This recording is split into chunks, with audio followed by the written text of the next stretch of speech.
You know, I'm super excited again. I now have a co-host, and of course, I'm going to mention her name, so she's just going to do introduction herself. But I'm going to do the honors, the privilege, the joy, the I don't know what I was saying. Excuse me. It's good to have a co-host on the show again, and of course, I have a co-host. Her name is Patricia. Patricia, welcome to the show. Thank you so much, Rose. But let's get to meet you. Let them know who you are. My name is Patricia Gabriels. It's good to be here with you, though. Yes, it's good. I love it. I love the fact that I have a co-host now, and it's amazing. And yes, we're gonna rock this show together, right? We're going to have fun. And have fun. Okay, so yes, of course, this show will have an amazing guest that is joining us via Zoom. She's already sitting pretty to join the program, but of course, as usual, because she's on, we have to go for a tip first. We have to go for something before we bring her to the show. And today we are talking about a role. What's the role of a human resource personnel? I know a lot of people try to, apply for jobs, and somehow you don't get that job. Now, you're going to know why you don't get that job, and you're going to know how you need to get that job. Then, of course, she'll share her success story. But before that, Patricia, what do we have next? Oh, we have etiquette for modern women. Okay, so yes, so we're going to go for etiquette for modern women, and we'll be right back.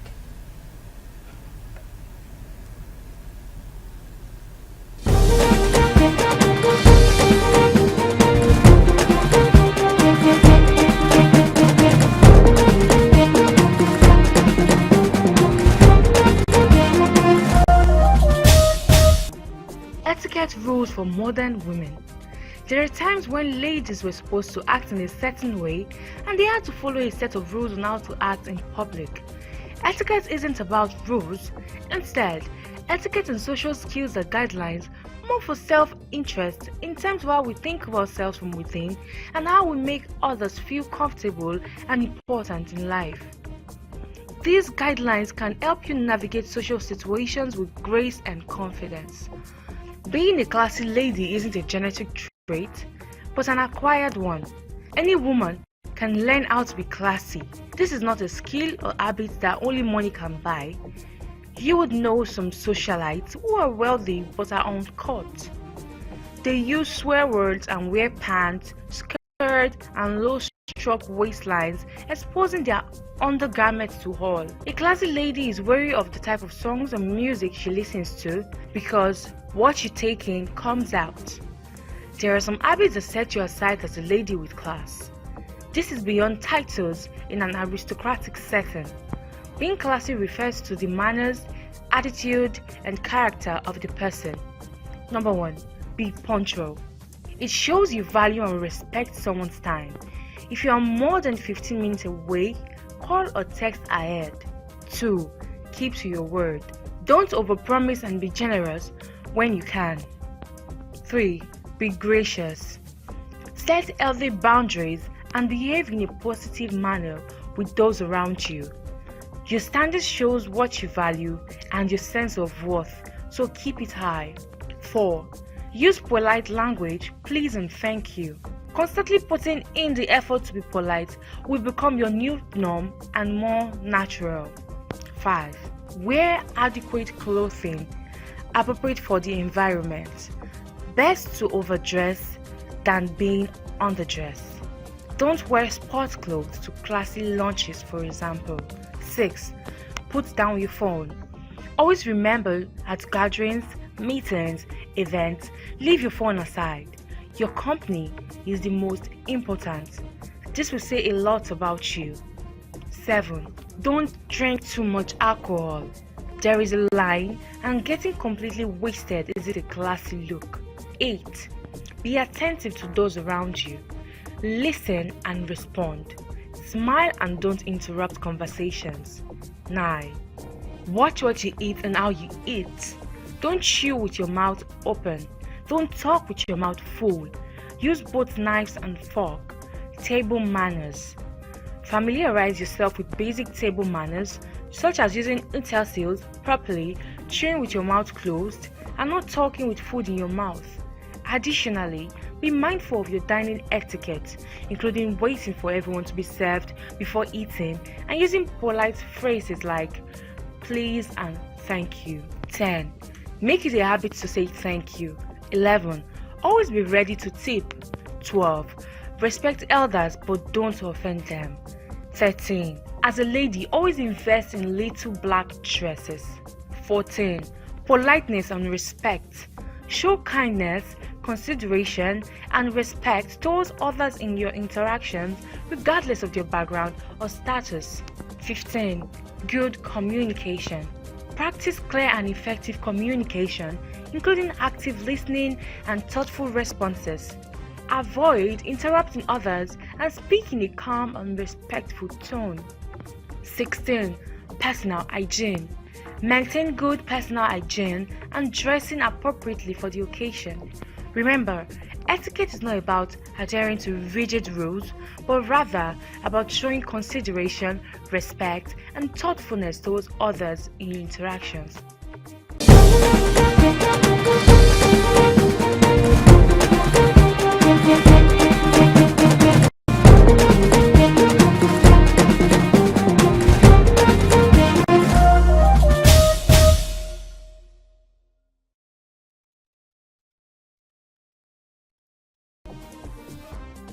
Tips to support women politicians.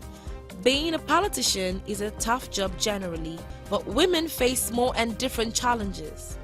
More and sexualized online violence, sexist public and media scrutiny, and fewer resources make the cost of going into politics too high for men and women.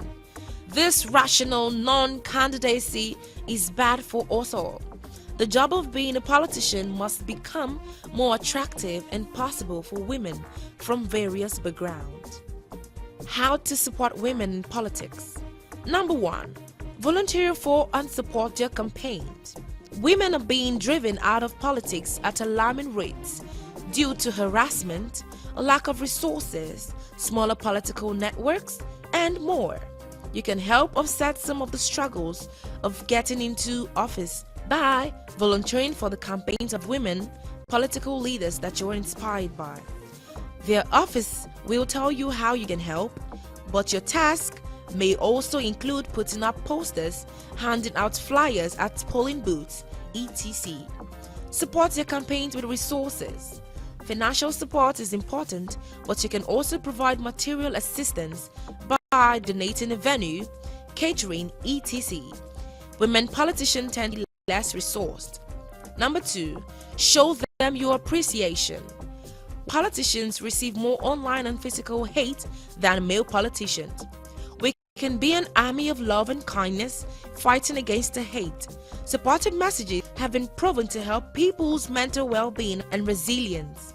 We created a template for writing a love letter to a politician, and check out initiative training volunteers to push back against online hate directed at women and founded by a powerful man in Slovenia. Number 3, join a party and push for change. Many parties have disproportionate fewer women as members and thus unequal representation in internal discussions and decision-making processes. A great way to support women politicians is to join a party and push for changes to structures that hinder gender equity. By joining a party, you can also influence the party's stance on gendered policy matters. Number 4, be a conscious digital citizen. Online violence pushes women out of politics. 93% of women say they've been negatively impacted by online harassment. We can all do better and contribute to make the internet a less toxic and violent space by using the supermarket test. Ask yourself this question: would you say the same thing to a politician if you saw them in person at the supermarket? Learn more about the impact of technologies. Think twice about what you share. Your platforms have the power to amplify. Fact check and be thoughtful about the information you want to spotlight. Number 5, listen, learn, and do not assume. The job of a politician is harder than ever before. We're not going to get the great leaders we need if the job remains unattractive. You can help change what it means to be a politician by informing yourself about the day-to-day realities of the role and what you can do to change it in your local context. We can make being a politician something more that women want to do. Number 6. Support organizations helping women politicians. There's a growing international movement of political leadership entrepreneurs supporting the renewal of political leadership. Many of them exclusively focus on supporting women to enter and thrive in politics. These important and innovative programs are often run with small teams and budget. Number 7. Stand up for women generally. Do what you can to level the playing field for girls and women in all areas for life. Options include talking to your family and friends about why this matters, joining community women's groups, attending demonstrations, signing petitions, creating support networks in your profession, faith community, town, in etc.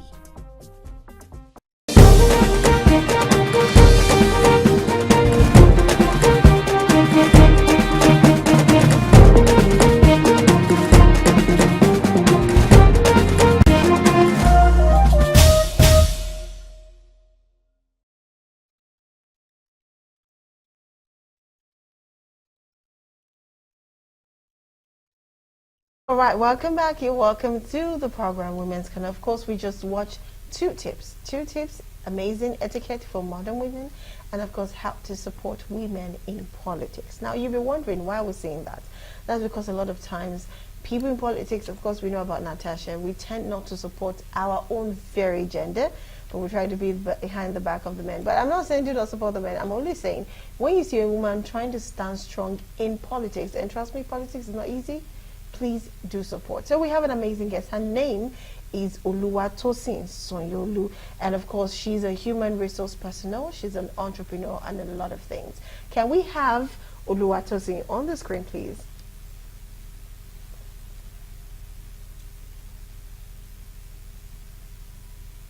Do we have Oluwatosin now? Please, can we have her on the screen? Okay. Good morning. Good morning. Good morning. Susan. Thank you so much for joining. How are you doing today? Very well. Thank you for having me. Okay, great. Okay, so like first, we're supposed to talk about the human resource personnel and all of that. That's the first question. But usually, I think it's better, Patricia, right? We hear a success story. Like, how did she choose to become a human resource personnel? Because trust me, there is a start. That's so much for a woman to start up with. So it will be nice to hear her success story. Yeah. That will lead us to so many other questions. Great. So can we have Oluwatosin back on the screen? I hope network had, okay, yeah, great. So Oluwatosin, please tell us your success story. Trust me, you've had a lot of things you've sent to me. You know, when you were even scouting for canvases, and I was like, okay, well, that's what you do. So please, first, I want you to tell us how you decided to become a human resource personnel, and also, now, those things you post for me are amazing. A lot of people do not even know about that. A lot of people do not know the ideas or the things they need to do to get to that position of being a canvasser. So you're going to please try and educate us after telling us your success story, so we women can know that even from our homes, remotely, we can work and still make money. Even if you work too, you can still make money. So please go ahead. Thank you so much, Lozon, for having me here. It's a privilege to be on the show today. As you have introduced, my name is Oluwatosin Sonyolu. I'm a human resource consultant with over a decade of experience in strategic human resource development and non-profit administration. I started off my interest in human resource dated back when I was still in school. I have interest in managing people. I realized that I have a strength in managing people, in ensuring that especially women at the forefront, they succeed in organization and all of that. I am just interested in women development, their growth, and I think that venturing into the field will help me realize my dreams. Thank you. Okay, amazing. So now you have to gladly educate us on The reason why I'm interested in that is because a lot of people do not understand what that is, and that's the job of a canvasser. So exactly what do you need to equip yourself with to be in that you know, position? Blossom, if I could come in there, you know, she was going to tell us her success story. Yeah. So I really wanted to hear her success story that could Right. help us, you know, in asking so many other questions. If Okay, you could she tell just us shared her the success. success She story? said she started from school. I mean, Some persons don't want to go into details, but I don't know, Oh. Tosin, do you have something else you really want to go into detail about? Do we have Tosin? Excuse Do me. you have please. something more, like, do you have a detail of how you were able to switch from the path you were before switching deeply into a human resource personnel? and what did you go, you know, you must have met some hiccups on the way. So how did you manage that to get to where you are today? I work for an organization called Open Africa. I am the Human Resource and Business Administrative Manager for Hope Africa, and my career journey has taken me through Roscoe Investment Limited and also Wimbis. Wimbis is Women in Management, Business and Public Service, where I had the privilege of supporting systems that empower women to thrive in the workplace. And beyond my corporate life, I'm also an entrepreneur. I'm the charter president of Rotary Club of Mende Creatives, where I lead community projects in women empowerment, youth training, and education. I'm juggling all of these, of course, have its own hiccups, being an all-round woman, managing career, also juggling business, and also my position at the Rotary Club level. Okay, so let's go over to like the canvases you talked about. We keep talking about. Okay, so Now, can you tell us how yes, a woman, basically, because this is women's corner, apologies to men though. So, can you tell us how one can be that and what we need to equip ourselves with? And plus, there are some persons who I know have tried to apply, but somehow or some way they were never taken. So, why were they never taken? Because trust me, I think the HRs are the ones that know why someone will be taken and the other will not. So you have a lot to educate us about. Please go ahead. so let me shed more light about the canvasser role. So as I've earlier said that I work with Hope Africa. Hope Africa is in partnership with MTN to deliver on the MTN Momo project. So our role is to recruit field agents to work on the Momo project. The Momo project is the MTN's online payment service bank aspect of MTN, and we have started with the responsibility of recruitment and managing all the field agents across the country. And one of the roles of that we require is a canvasser role. As a canvasser, your role is to, as the name implies, canvas people to install the MTN Momo app and get used to it. It's just basically to market the MTN products to people. Before now, I've been all over the place sending house job adverts for people to apply and then get recruited on and get on the team. So that's that about the canvasser role for the MTN Momo project.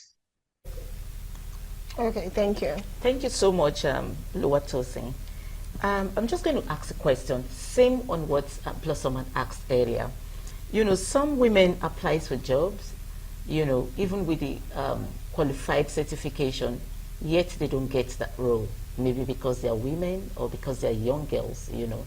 Some companies say, oh, you can fit into that and all that. So how do you help with that as an HR? So as HR and somebody who is very interested in women growth and inclusion, I have helped create systems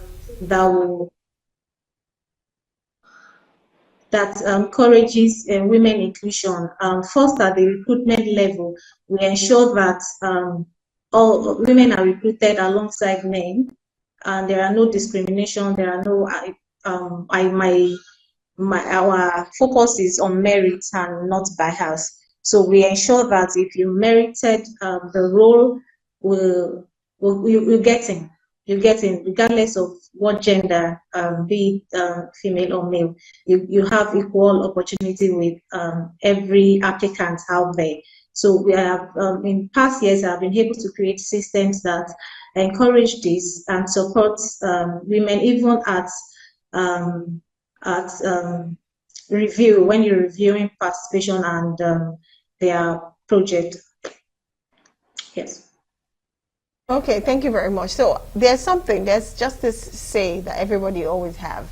Now the say is, most times when people want to apply for a job, you find out that even while they are talking, you see some people will say, oh, you're well qualified, definitely you get the job. But at the end of the day, after the person having the interview, the person don't get a job. Then the other person, which is not even probably well equipped as the other person, do not get the job. Now, so this is where some things come to play. People now say, oh, maybe his CV was not well coordinated. Some person will say, maybe he's, what's that word again? What's the letter? I've forgotten. The letter before the CV. What's the word? Reference letter? Not the reference letter. There's, oh my God. There's a letter that indicates that your CV is below. I know you know already what I'm saying. Now they'll say maybe, okay, cover letter. Now your cover letter is probably not well written, so that one is not attractive enough for them to probably even go through your CV.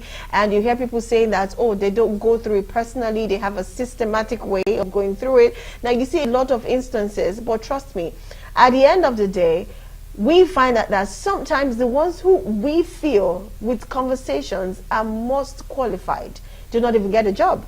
The people who are not well qualified get a job. And you see sometimes the age comes to play. So what is that all about? Can you clarify exactly why somebody that we feel from conversations, from certifications, experiences can do the job well, but will not get the job? And someone who does not even have half of what the other person have is getting a job. So clarify, maybe there's something we need to know, so we need to buckle up on. So sometimes it's more about the way you project yourself and how confident you are in listing all your strengths, all your achievements and what you can bring on board. Sometimes the women are laid back. They already have the fear that maybe a man will get the opportunity better, maybe a man will do better at the job. But we really need to promote mentorship programs among women, especially for early and mid-career women, to let them to mentor them and let them actually be confident in themselves. And sometimes it's not just about the opportunity that is available. Sometimes it is about support and women standing up for themselves. And both, I bring this to, I have been able to bring this on board for women to grow, for them to thrive, for them to be better lead at the workplace. Thank you so much, Tosin. So my next question is, I know that a lot of women out there will be wanting to ask this question I'm going to ask now. And the question is, what exactly is the age limit for a woman or anybody generally who is seeking to apply for a job in a company or in an organization?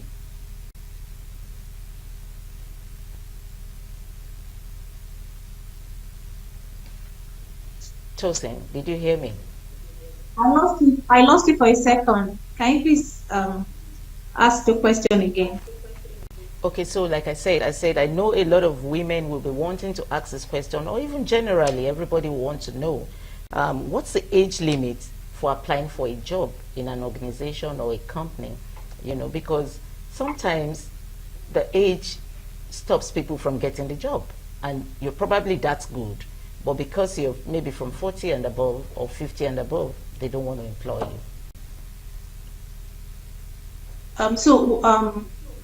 For that, there is no, I don't think there is age limit. Depends on what level you are at the corporate level. So for the maybe you are referring to the entry level now, because if you have worked in several organizations, of course you would have advanced in age. Maybe you started working at 25, you worked for 2 or 3 organizations for 8 years each. Of course, you'll be in your late 40s, and that doesn't stop you from assessing opportunities for a higher role, for a more top managerial role at other organizations. But in that case, age is actually not a barrier. I have worked in an organization where we need a director that will be in their mid-40s, and we actually stated it and put it out there. So for entry level, I know that a lot of organizations will be looking at recruiting younger people that have less distraction. When I say distraction, I mean maybe you're married, but that is for entry level. For top managerial role, there is no age limit.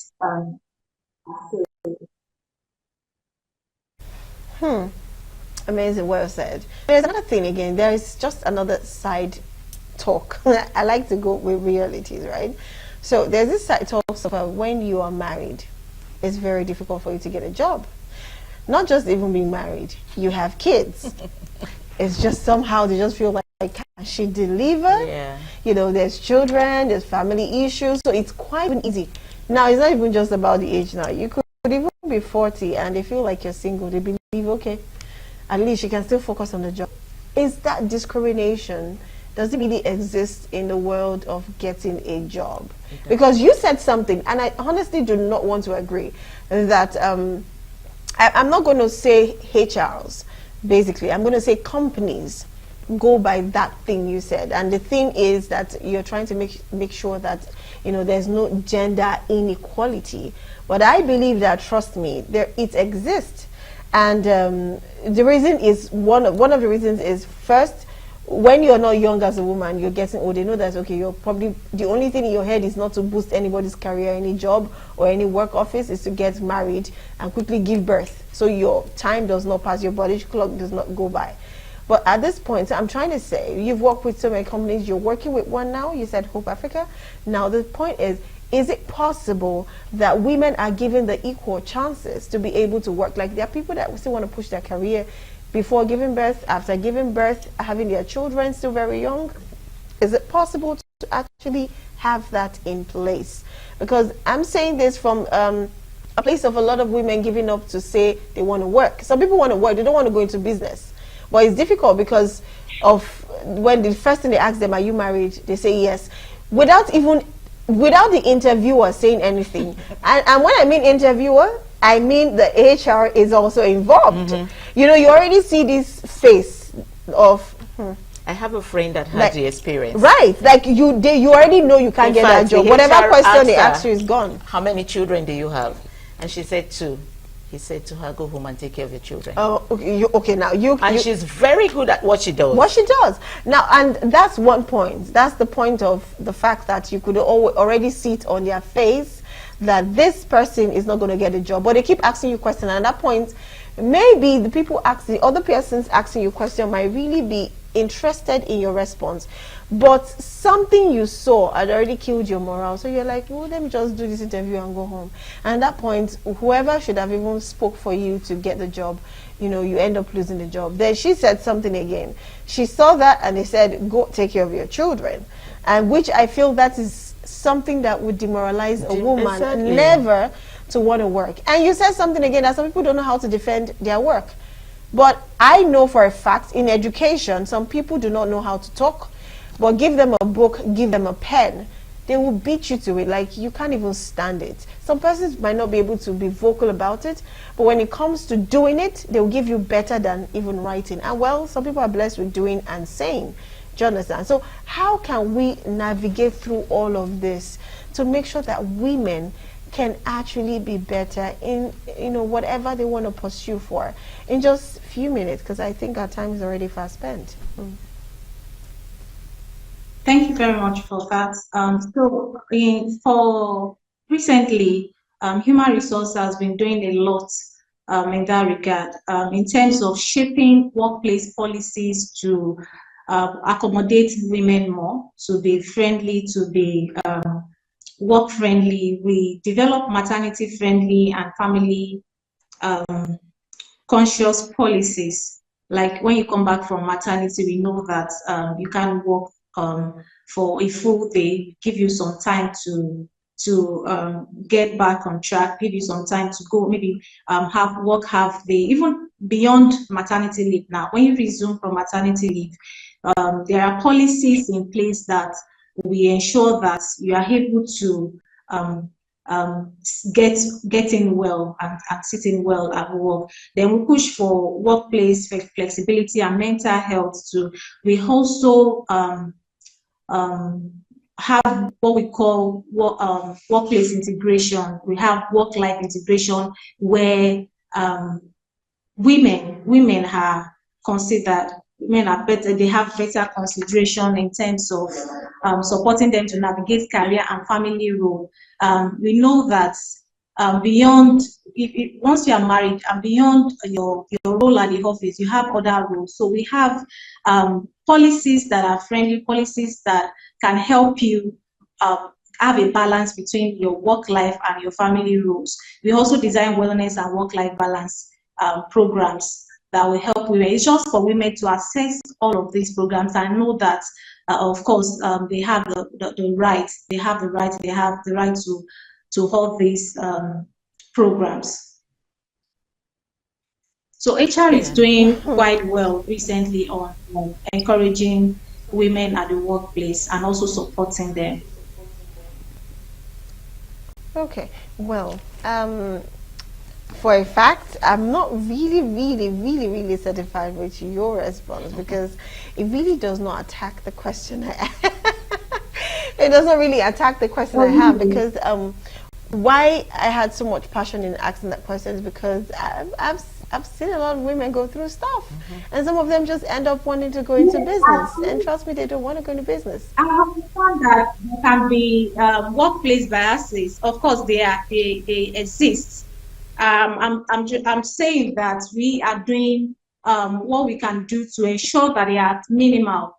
No, of course, I know that they such exist, but we also as women need to push better. We need to do better in terms of lending our voices, in terms of rising up for what is right for us, in terms of knowing that we have and can access some privileges and benefits that we can enjoy as women or family women, even at the workplace, of course.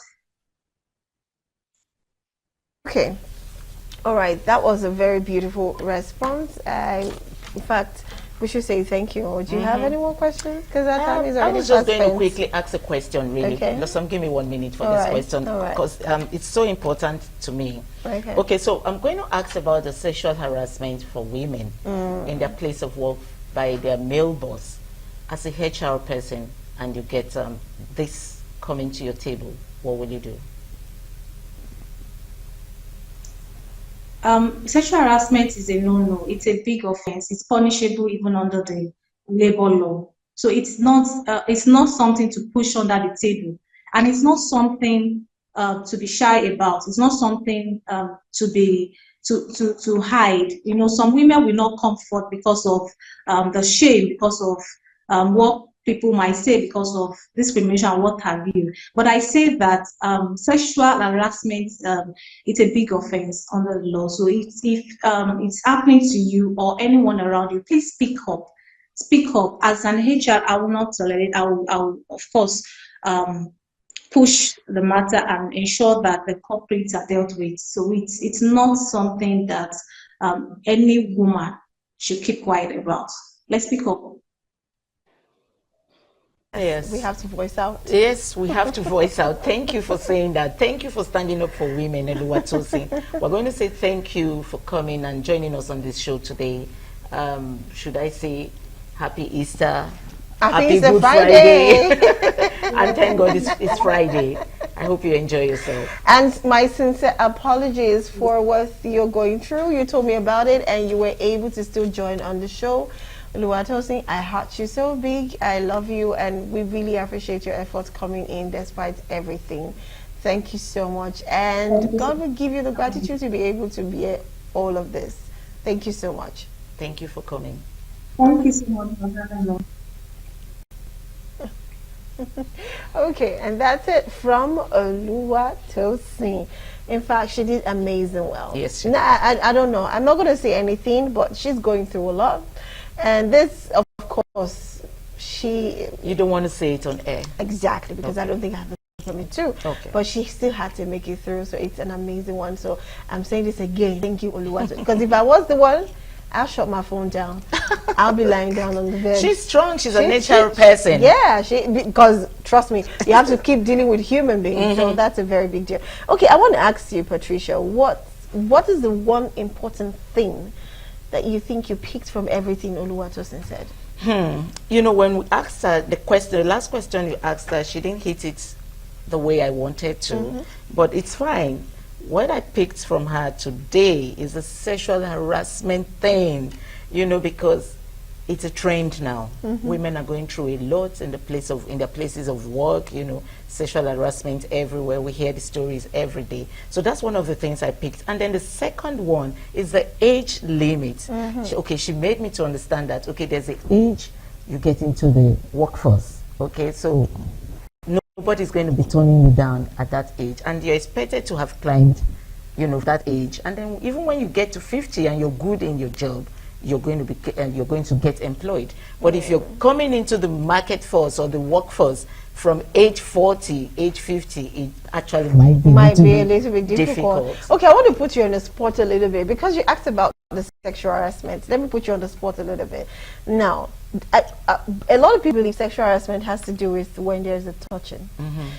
What is the least part of sexual harassment that a lot of women probably do not even know that their bosses or their colleagues is sexually harassing them? What's the least, do you know when you do this, they are sexually harassing you? That kind of thing. Because some of them are like, no, he's just playing with me. He's not playing with you. He's sexually harassing you. So, exactly. So, what is that least? Just one. Yes, I have had a girl come to tell me that her boss told her that if you don't put on pants, rather, I don't know, the underpants, not the trousers, your ass, it's finer. Yes. And she told me that he was just joking. But that's sexual harassment. Oh, really? If you ask me. You're not looking if she's doing a good job. But you can see that. But anyway, we've come to the end of the show. It's pretty amazing.